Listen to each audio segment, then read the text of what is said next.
I would say this is sort of an unusual event. It's funny, we're all spread all over the world in different rooms, everybody's locked up. Um, but for me, this is how I've always lived. So much of my life, as I think is increasingly the case for you, wherever you are, is intermediated by these screens. We spend less time outside and more time staring into glass or through glass to connect with that larger world, with something beyond ourselves. And so that's why it's particularly important, I think, as we see the world happening through these screens. And increasingly, it feels like something distinct from us, something apart from us, something that we are witnessing rather than participating in. Um, that you look at it. I want you to think about the world as you see it now and what you see happening in it. And ask yourself, is this your will? Is this what you wanted? Did you agree to this? Is this consistent with the vision of the future that you want to see?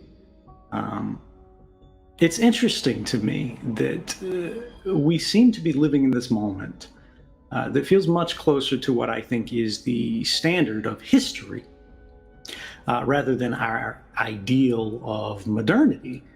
In that the institutional powers of our day, when you think about the structures that actually affect the world, organized groups of people who have assumed for themselves some mandate, whether it's to conduct business, whether it's to govern the lives of others, whether it's to make war. These institutional powers, they don't seem to particularly care about your answer to that question.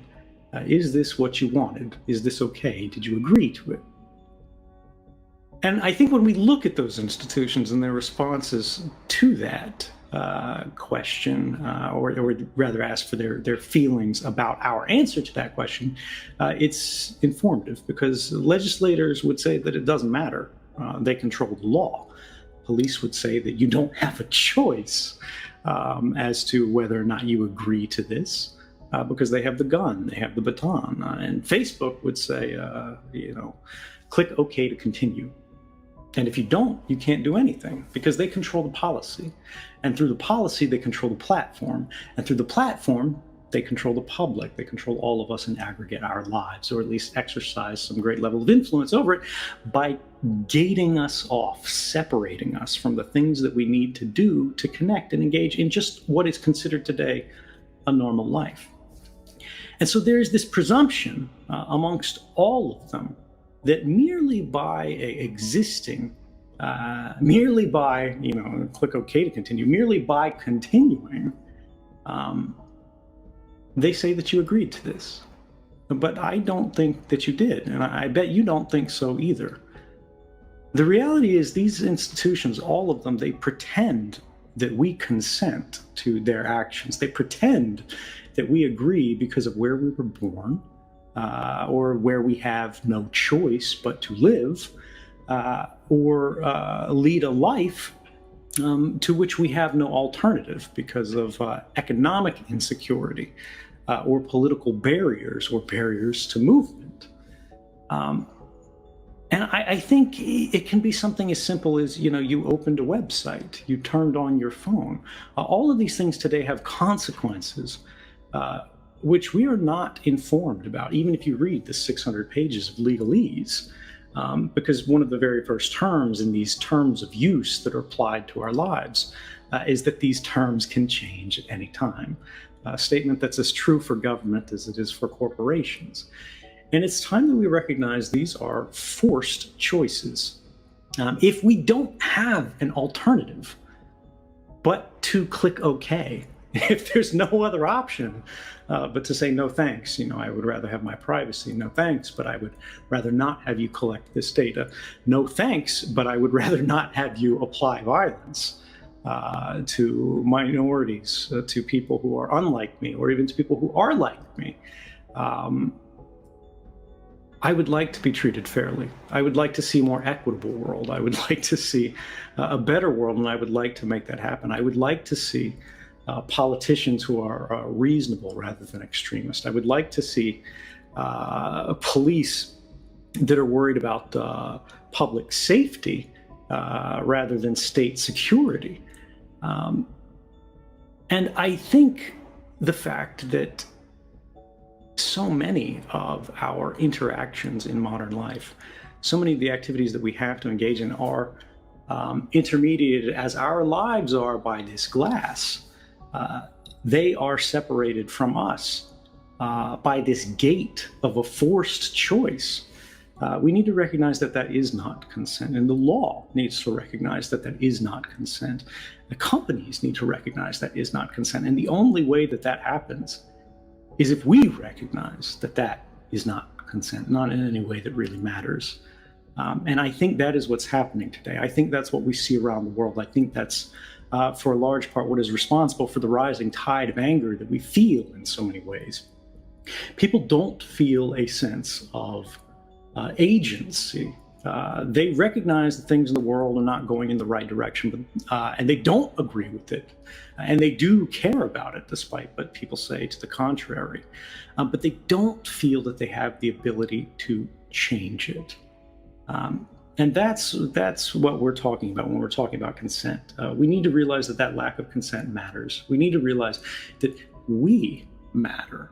And the only way that this changes, right, because what we're seeing is we're seeing a divorce between the individual and the institutional in terms of power and accountability. We have the institutions that wield the greatest influence over society, whether we're talking about presidents, whether we're talking about people in Hungary, whether we're talking about people in Brazil, whether we're talking about people in Russia or China, new presidents for life.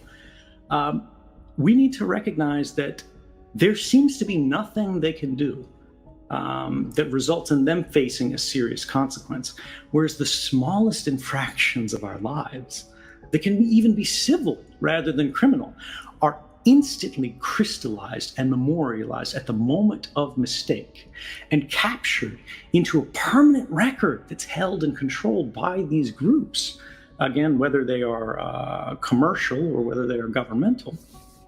And we have no influence to change them. But that's what we need. We need things to change. And, so many people are asking for change. They're basically complaining. They're writing articles. They're going, Facebook, you need to do this. They're going, government, please do this for us. But the sad truth of history, when you look, they are actually better than the problems we had in the past, as hard as it is to say. The world is getting better, but we are at a moment of regression. And the only way we make things get better again is through struggle and sacrifice, because change is never something that is granted. Concessions are not given to us by power. Our rights are not gifts. They are prizes that are won. And that won't happen without you. That won't happen simply because you believe in something. That won't happen simply because you care about something. That will only happen when you stand for something. It's not enough to believe in something. It's not enough to say all the right things. It's not enough to just put out a tweet out there. If you want things to change, you have to make things change, and that change begins with you. It's a small thing. It's one conversation at a time. It's not looking away. It's not walking past someone who does the wrong thing. It's saying that you don't agree. It's trying to change the outcome, even in small ways, but recognizing that you have power. I don't care how small you are. I don't care how isolated you are. I don't care how little you are. To the people near you, to the world around you, in your workplace, in your community, in your country, in your own personal space, you can make a difference. But the only time you make a difference is when you actively make that difference, when you make a choice to change things. Again, like we said at the beginning of this talk, look around the world, look around what's happening. Everyone says this is okay by you. Everyone says, you agree with this. The world is asking you right now, history is asking you right now, click OK to continue. And for me, I'm done clicking.